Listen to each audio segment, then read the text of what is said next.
Hello नमस्कार good morning सबैजनालाई happy new year.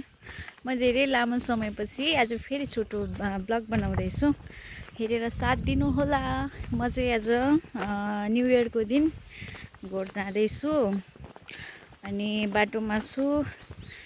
असिन पसिन भइसके, गोठ पुगेको छैन, अलिक टाइम लाग्छ गोठ पुग्नको लागि। म ओह्रालो झर्दैछु, खुट्टा कामिरहेको छु, धेरै भएछ नहिँडेको, उकालो ओह्रालो। सो हिँड्ने बानी कम भएछ कि त्यो भएकोले असिन पसिन हेर्नु न, पसिना आइसक्यो,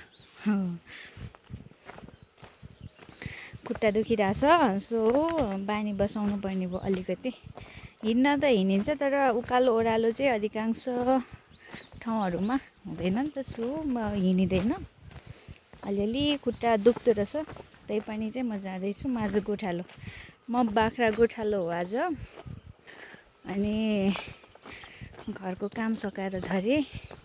अनि मेरोमा आज गोठालो बाटो यस्तो जङ्गलको बाटो ओह्रालो लाग्दैछु। यो घरको मैले पहिला नै एउटा ब्लग बनाएको छु, त्यसमा हेर्नु होला। यो घर चाहिँ एकदमै राम्रो बनेको छ र विस्तृत जानकारी लिनको लागि मेरो युट्युबमा गएर मेरो नाम सर्च गरेर तमुना राई सर्च गरेर सब्सक्राइब पनि गरिदिनु होला। यो घरको विस्तृत जानकारी पनि लिनु होला।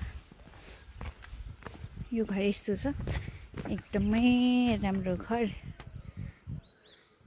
यो हाम्रो अङ्कलको घर हो। यहाँ चाहिँ सुँगुर फर्म खोल्ने भनेर अङ्कलले बनाउनु भएको। एउटा छुट्टै कथा छ कि हाम्रो अङ्कल।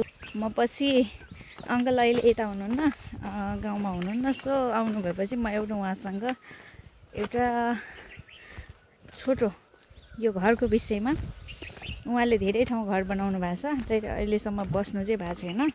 सो म त्यसको विषयमा म अङ्कलसँग छोटो भिडियो लिन्छु अनि म युट्युबमा हाल्छु, हेरिदिनु ल।